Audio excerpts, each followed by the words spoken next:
Immune system के कुछ और काम भी होते हैं।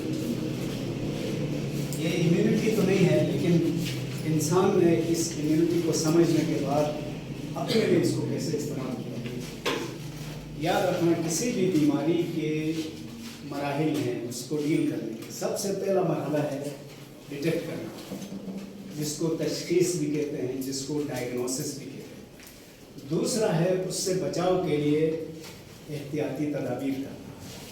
ये बीमारी के फैलने के अंदाज से हम वाकिफ होंगे तो फिर ये एहतियाती तदाबीर कर सकते हैं। और आखिरी ऑप्शन है ट्रीटमेंट। तो इनमें एहतियात सबसे बेहतर है, ना हो तो इम्यूनाइजेशन के ज़रिए या इम्यून सिस्टम को मजबूत करना दूसरा है, और थेरापी या ट्रीटमेंट आखिरी ऑप्शन। ये सब कुछ हम नहीं कर सके तो फिर अब इलाज करेंगे। अब इसी सिलसिले के हवाले से चंद बातें हैं। सबसे पहले एंटीबॉडीज़ को हमने कल पढ़ा था। एंटीबॉडीज़ कौन बना रहा था? B lymphocyte. और बी लिम्फोसाइट ने क्या किया था? सबसे पहले एंटीजन को अपने साथ अटैच करके उसके खिलाफ एक एंटीबॉडी बनाने की सलाहियत हासिल की थी। सलाहियत हासिल करने के बाद फौरन ये डिवाइड हो गया दो हिस्सों में। एक को हमने कहा था प्लाज्मा क्लोन्स और दूसरे को कहा था memory cells. Memory cell inactive हो गए। ये नेक्स्ट टाइम अगर ये बीमारी हो जाती तो उस वक्त इन्होंने एक्टिव होना था। जबकि प्लाज्मा क्लोन्स ने क्या किया था? इन्होंने फौरन एंटीबॉडीज बनाना शुरू किया था और एक्टिवली इम्यून सिस्टम को बूस्ट किया था। इसी प्लाज्मा क्लोन से इंसान ने एक सबक सीखा और सबक सीखकर इसने क्या किया? मोनोक्लोनल एंटीबॉडीज बनाना शुरू किया। और ये मोनोक्लोनल एंटीबॉडीज क्यों कहते हैं? एक ही सेल है, उसी सेल से एक जैसे कई एंटीबॉडीज आपने बनवा ली है, और हो सकता है इस सेल के क्लोन्स पहले बनाए। इन क्लोन्स के जरिए आप एंटीबॉडीज बनवा लें तो बहुत ज़्यादा तादाद में बनेंगे और ये सारे एंटीबॉडीज एक जैसे होंगे। इनको कहा जाता है एम छोटा ABS, MABS कहते हैं, मोनोक्लोनल एंटीबॉडीज। अब इन मोनोक्लोनल एंटीबॉडीज को जो आपने लैब में भी बना लिया, इनका इस्तेमाल किस पर्पस के लिए किया? तीन बड़े पर्पस के लिए इस्तेमाल किया। पहले इनको आजकल कसरत से इस्तेमाल किया जाता है रिसर्च में। रिसर्च के अलावा इसको डायग्नोसिस में, बीमारी की तशखीस में भी इनको इस्तेमाल करते हैं। और तीसरा इस्तेमाल है इसका ट्रीटमेंट में, थेरापी में। मैं दोबारा बता दूं, मोनोक्लोनल एंटीबॉडीज इंसान ने बनाए हैं। नेचर ने जिस तरह बनाया था उसी से अखज़ करके इसने लैब में बना लिया, आर्टिफिशियल मीडियम में।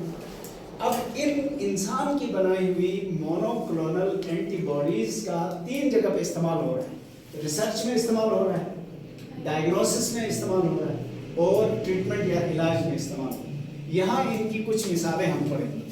सबसे पहले रिसर्च में कैसे इस्तेमाल होगी, या इनको रिसर्च के लिए क्या इस्तेमाल करेंगे। लेकिन इससे पहले एक चीज और याद रखें, एंटीबॉडीज आर एंटीजन स्पेसिफिक। क्या मतलब था इसका? एक खास एंटीबॉडी एक खास एंटीजन को ही डिस्ट्रॉय कर सकती है या उसके साथ अटैच हो सकती है। कोई भी एंटीबॉडी किसी भी एंटीजन के साथ अटैच नहीं हो सकती। ये नुकता पहली तक अच्छी तरह से समझिए। अब यहाँ बुक में जो हमें दिखाया गया है, स्पेसिफिसिटी एंड सेंसिटिविटी। स्पेसिफिसिटी और सेंसिटिविटी ये कंफर्म है एंटीबॉडीज की। इसके जरिए आप रिसर्च क्या करेंगे? आप फर्ज करें बहुत सारे बैक्टीरिया की एक कॉलोनी है, उस कॉलोनी में, यानी ये फर्ज कर लें ये हमारे पास बैक्टीरिया की एक कॉलोनी है, इसमें एक मखसूस एंटीबॉडीज का स्प्रे करेंगे इसके ऊपर। अगर ये बैक्टीरिया मर गए तो इससे क्या हमें पता चलेगा? कि जो एंटीबॉडी हमने यहाँ सेंड की थी, तो एंटीबॉडी की स्पेसिफिसिटी तो हम जानते हैं। इसकी स्पेसिफिसिटी का मतलब क्या है? ये जिस एंटीजन को डिस्ट्रॉय करेगा वो हमें मालूम है, क्योंकि ये एंटीजन हमने एक खास डिजाइन से बनाया है। अगर इधर डालेंगे तो हमें पता चलेगा ये बैक्टीरिया मर गए, तो हम क्या समझेंगे? हम ये समझेंगे कि इन सब बैक्टीरिया में फिला एंटीजन मौजूद है। फिला एंटीजन मौजूद है, लिहाजा इन बैक्टीरिया को फर्दर हम स्टडी करेंगे, इनको जान लेंगे और फ्यूचर में जरूरत पड़ी तो इनके लिए कौन से एंटीबॉडीज हम यूज कर सकते हैं ये मालूम करें। ये है इसका पहला रिसर्च में इसका इस्तेमाल, कि आप इनकी मदद से मखसूस एंटीजन वाले बैक्टीरिया को, वायरस को या दीगर जो माइक्रो ऑर्गेनिज्म हैं उनको पहचान सकते हैं। दूसरा, इससे इम्यूनोलॉजिकल रिसर्च, इन्हीं एंटीबॉडीज जो हमने मोनोक्लोनल एंटीबॉडीज हमने बनाई हैं, इनकी मदद से हम working mechanism of immune system को समझ सकते हैं। देखिए, अभी तक हमने इम्यून सिस्टम कैसे काम करता है वो मरहलवार बताया ना आपको, उसकी सही जो तफसील है ये इनके जरिए हमें पता चले। क्योंकि आप क्या करेंगे, जिस्म में जाके ये काम क्या करता है हमें कैसे पता है, लेकिन लैब में आपने एंटीबॉडीज बनाई हैं, उनको जब आर्टिफिशियल मीडियम में डाल के देखेंगे तो ये एक दूसरे को कैसे मुतासिर करते हैं, चेन की सूरत में पूरा इम्यून सिस्टम काम करता था, ये आप देख सकते हैं अपनी आंखों से। तो इनके जरिए दूसरा फायदा, दूसरी रिसर्च क्या मिल रही है, इम्यून सिस्टम की वर्किंग की डिटेल्स आप मालूम कर सकते हैं, फर्दर डिटेल्स। अभी हमने जो बताया वो तो सरसरी है बहुत ज़्यादा, इसकी बहुत सारी डिटेल्स हैं जो इनके जरिए हमें मालूम हो जाए। इसी तरह इनसे एक और फायदा भी पहुंचता है, इन एंटीबॉडीज के जरिए जो हमने लैब में बनाई हैं, मोनोक्लोनल एंटीबॉडीज, इनकी मदद से कैंसरस सेल्स का पता चलाया जा सकता है। किसी इंसान के जिस्म में कैंसर के सेल्स हैं या नहीं है, एंटीबॉडीज डाल दें और उसके जरिए इनका पता चल जाएगा। इस वक्त ये तो फ्यूचर की बातें हैं, दरअसल एडवांस कंट्रीज में हो सकता है ये टेक्निक इस्तेमाल होती हो, हमारे यहाँ नहीं होती। हमारे यहाँ अब भी ये है, अगर कोई उभार बनता है, कैंसर का ट्यूमर बनता है, तो बायोप्सी की जाती है, उसको काट के उसके प्रोसेस को चेक किया जाता है।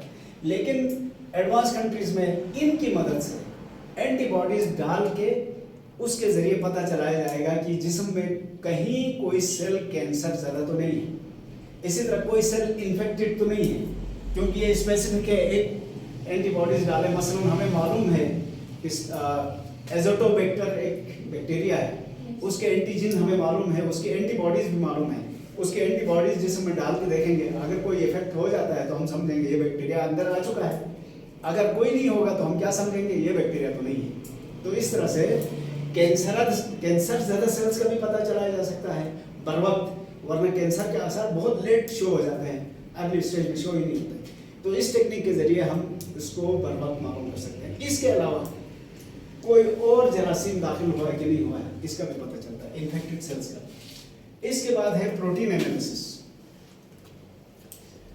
प्रोटीन एनालिसिस में भी यही होगा कि फर्ज करें किसी जगह पर कोई चीज़ें मिक्स हैं, कुछ प्रोटीन्स हैं, कुछ कार्बोहाइड्रेट्स हैं, कुछ लिपिड्स हैं, और हर प्रोटीन की अपनी साख्त है। जो एंटीजन है वो भी तो ग्लाइकोप्रोटीन है ना, तो एंटीबॉडी भी प्रोटीन है। ये एंटीबॉडी डाल के हम चेक करेंगे, अगर ये अटैच हो गए तो हमें पता चल जाएगा ये प्रोटीन है। प्रोटीन के अलावा तो किसी चीज़ से ये अटैच होता ही नहीं। तो किसी जगह पर प्रोटीन मिक्स है कि नहीं है ये भी पता चलाया जा सकता है। तो इस तरह से हर प्रोटीन की शक्ल का भी पता चलेगा। जो फिट हो गई उसकी शक्ल हमें पहले से स्टडी है, जो फिट नहीं हुई हम समझेंगे इस कैटेगरी का तो ये प्रोटीन नहीं है। तो प्रोटीन की आइडेंटिफिकेशन में भी इनको इस्तेमाल किया जा सकता है। इसके बाद ड्रग डेवलपमेंट। अब ड्रग कहते हैं तो बड़ा अजीब सा जहन में आता है। अमूमन ड्रग की टर्म नशा और दवाई पर इस्तेमाल हुई है तो हमारे जहन में उधर ही जाता है, हमारा जहन भी। लेकिन इस एंटीबॉडीज से तो हम ड्रग का काम दे रहे हैं ना।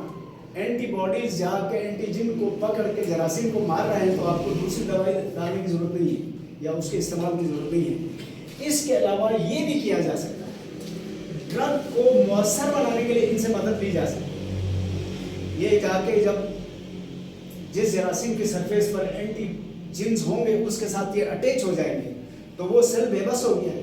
अब उस बेबस सेल पर ड्रग्स का असर जल्दी हो जाएगा, क्योंकि हमने देखा था ये एंटीबॉडीज उस सेल को घेर लेती थी ना, घेरने से कंप्लीमेंट प्रोटीन भी उधर आ जाते थे, मैक्रोफेजेस भी उधर आ जाते थे, टी लिम्फोसाइट भी उधर आते थे। इसी तरह ये हिलने नहीं देंगे तो उस पर दवाइयों का असर भी बेहतर हो जाएगा। ये है इसका ड्रग डेवलपमेंट।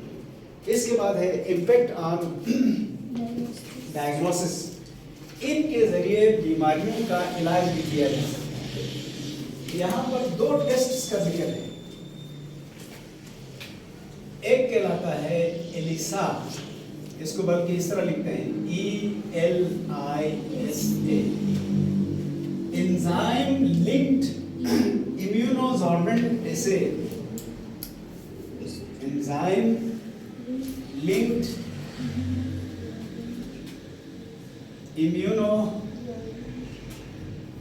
इम्यूनोसॉर्बेंट एसे।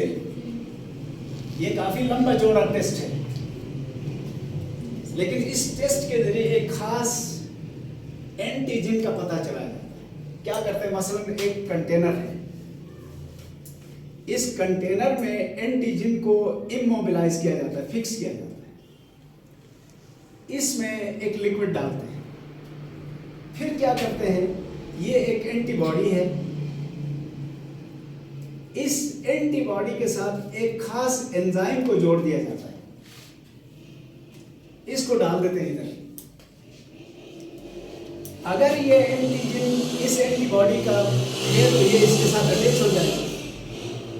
अटैच होने के बाद, क्योंकि ये याद रखना एंटीजन हमारा इमोबिलाइज है, तो अब ये एंटीबॉडी भी अटैच हो जाएगा, तो ये भी इमोबिलाइज हो जाएगा ना, अंदर से अटैच होगा। अटैच होने के बाद अब क्या करते हैं, एक खास लिक्विड से इसको धोते हैं।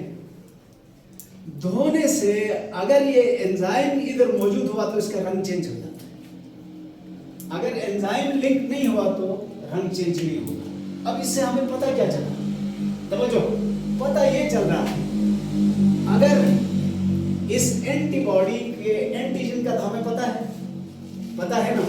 मैं दोबारा बता रहा हूँ, एक एंटीजन हमने खुद बनाया है, तो वो एंटीजन किसी मैं दोबारा बता रहा हूँ, एक एंटीबॉडी हमने खुद बनाया है, मोनोक्लोनल एंटीबॉडी है ये एंटीबॉडी किस एंटीजन पर अटैक करेगी ये तो हमें पता है ना। यानी मैं दोबारा बताता हूँ बेटा, जरा तवज्जो से सुनना। एंटीबॉडी हमने खुद बनाया है, ये एंटीबॉडी किस एंटीजन के खिलाफ है वो भी हमें पता है, हमने उसी के हिसाब से डिजाइन किया है। अब वो एंटीजन इधर है कि नहीं है हमने ये मालूम करना है, इधर एंटीजन्स है या बैक्टीरिया है इधर रखे हुए, उनको इमोबिलाइज किया हुआ। अब हमने क्या किया, इस एंटीबॉडी के साथ एक खास एंजाइम जोड़ दिया है, जोड़ के डाल देंगे। अगर इसका मुतलका एंटीजन हुआ तो ये अटैच हो जाएगा, एंजाइम भी जुड़ा हुआ है, एंटीबॉडी भी, 3 चीजें जुड़ी हुई। फिर क्या करेंगे, लिक्विड फेंक के एक और लिक्विड डालेंगे, अगर ये इधर होंगे तो उसका रंग चेंज हो जाएगा, इधर नहीं होंगे तो रंग चेंज नहीं होगा। इधर क्यों नहीं होंगे, ये एक ही सिचुएशन है। अगर ये एंटीजन इनसे मुतल्लिका नहीं है तो ये अटैच नहीं होंगे, वॉश हो जाएगा। वॉश होंगे तो रंग चेंज नहीं होगा। अगर रंग चेंज हो गया तो हम क्या समझे, हमने जो एंटीबॉडी अंदर भेजी थी वो इधर है और अटैच है, इसका मतलब उसका अपोजिट एंटीजन यहाँ मौजूद है, तो इसको कहते हैं एलिसा टेस्ट। अब फर्ज कर लें मेरे जिस्म के अंदर कोई जरासीम आ गया है, उसकी कोई एंटीजन तो होगी, आपने एलिसा डाल दिया। मैं वैसे ये आर्टिफिशियल मीडियम में होता है जिसमें नहीं होता, मैं मिसाल बताता हूँ। आपने ये एलिसा वाला एंटीजन एंटीबॉडी डाल दिया, लिक्विड डालेंगे, अगर रंग चेंज हो गया तो वो फिलहाल एंटीजन मौजूद है, अगर रंग चेंज नहीं हुआ तो वो मौजूद नहीं है, तसल्ली हो जाएगी। तो सिंपल टेस्ट है, डायग्नोसिस पॉजिटिव या नेगेटिव को शो कर रहा है, ठीक हो गया। ये एलिसा टेस्ट के बाद दूसरा है इमेजिंग। इस इमेजिंग में इन्हीं एंटीबॉडी के साथ, ये एंटीबॉडी है, और आपको मैं फिर याद दिलाता हूं, एंटीबॉडी हमारे जिस्म में किस जगह होते हैं, खून और लिम्फ में, याद रखें बेटा। एंटीजन बनाया किसने था, बी लिम्फोसाइट में। बनाने के बाद ये कहां पर है,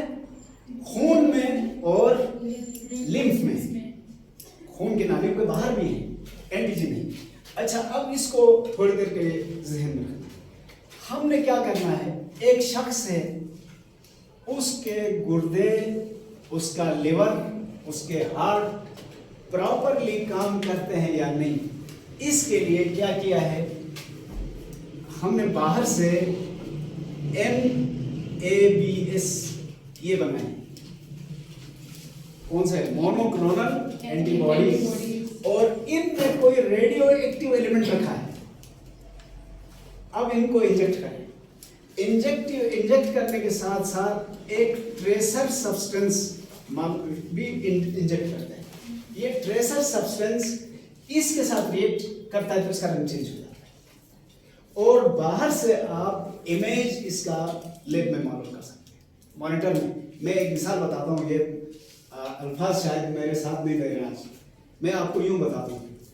अल्ट्रासाउंड करते हुए देखा आपने, एक पहले जेल लगाया जाता है, उसके ऊपर मशीन चलाते हैं तो फिर वो इमेज बनता है ना। आगे अगर जेल नहीं लगाए तो मशीन नहीं, सॉरी इमेज नहीं बनती। अब हमने क्या किया है, उसी इमेज बनाने के लिए जो हमने खुद एंटीबॉडी बनाई थी उसमें रेडियो एक्टिव एलिमेंट्स रखे और इनको खून में डाल के अब एक ट्रेसर मॉलिक्यूल भी डालते हैं। ये ट्रेसर उसी अल्ट्रासाउंड की तरह अल्ट्रासाउंड चलाएंगे उसके ऊपर, तो ये रंग चेंज करके जहां से ये गुजरेंगे उधर पता चलेगा। तो अगर खून हार्ट को हमने टारगेट किया है, तो जब खून हार्ट में जाएगा तो हार्ट में खून की सर्कुलेशन प्रॉपर है या नहीं है, ये इस तरह से एक रंगीन दायरा नजर आएगा। जिसका नॉर्मल होगा उसमें ये दायरा मुकम्मल होगा, जिसका नॉर्मल नहीं होगा, जितनी खराबी है उस हिसाब से ये बढ़ता चला। इसी तरह किडनी के अंदर भी ये डाल सकते हैं। खून में डाला है तो खून तो पूरे जिस्म में जा रहा है, तो एक एक ऑर्गन के अंदर से ये लिक्विड और ये एंटीबॉडीज कहाँ से गुजर रही हैं ये आपको पता चलेगा। यानी दूसरे अल्फाज में खून कहाँ से गुजर रहा है, कहाँ से नहीं गुजर रहा है, ये पता चल जाएगा। इस तरह खून गुजर रहा है तो इसका मतलब वो ऑर्गन ठीक है। खून कहीं पर रुका हुआ है तो समझो कि उस ऑर्गन में मसला है। तो इस टेक्निक के जरिए लिवर, किडनीज, हार्ट, लंग्स और इस जैसे दीगर ऑर्गन्स के इमेजेस हासिल किए जाते हैं, कलरफुल इमेजेस, और इसके जरिए फिर इलाज तजवीज़ किया जाएगा। ये डायग्नोस्टिक टेस्ट है। उसके बाद है इम्पैक्ट ऑन थेरापी। थेरापी या ट्रीटमेंट से पहले आपको याद दिलाना है, इस वक्त हम दवाई किस तरह से लेते हैं। दो रास्ते हैं हमारे पास, एक ओरल, एक इंजेक्शन। ओरल में हम सिरप भी लेते हैं, कैप्सूल्स भी लेते हैं, टैबलेट्स भी लेते हैं, यही है ना। सिरप ज़रा जल्दी हल हो जाता है, टैबलेट्स थोड़ा सा वक्त लेते हैं, कैप्सूल और ज़्यादा थोड़ा सा वक्त लेते हैं। इनके बारे में राय ये है कि डाइजेस्टिव सिस्टम में जाके ये डिजॉल्व हो जाएंगे, फिर खून के जरिए पूरे बॉडी में फैलकर टारगेट पर एक्ट करेंगे। लेकिन अब क्या किया जाएगा, इन एंटीबॉडीज को आप डायरेक्ट खून में डाल देंगे तो ये फौरन खून में अगर कोई चीज है तो उधर ही ये टारगेट करेगी। तो टारगेट जल्दी मिल जाएगा इस टेक्निक से, क्योंकि आपने रेडीमेड एंटीबॉडीज बाहर से खून में डाल दी हैं डायरेक्ट, और खून और प्लाज्मा में तो ये होते हैं, तो ये टारगेट तक उन दवाइयों के मुकाबले में ये जल्दी पहुंचेंगे। उसके बाद इम्यूनोथेरापी है। इम्यूनोथेरापी में आपको कड़वी कसीली दवाई खाने की जरूरत नहीं है, बस इंजेक्शन का दर्द बर्दाश्त करना।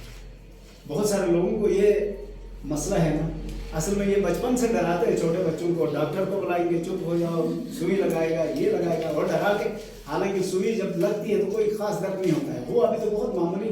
तो अब फ्यूचर में ये भी प्लान है कि एंटीबॉडीज इम्यून सिस्टम से बनवाने के बजाय मोनोक्लोनल तरीके से हम लैब में बनाएं और इनको शीशियों में पैक करके बाजार में दस्तयाब करते हैं। तो एंटीबॉडीज के इंजेक्शन लगेंगे तो इससे क्या होगा, इलाज आसान होगा। ये इम्यूनोथेरापी होगी। ये था जी मोनोक्लोनल एंटीबॉडीज का जिक्र।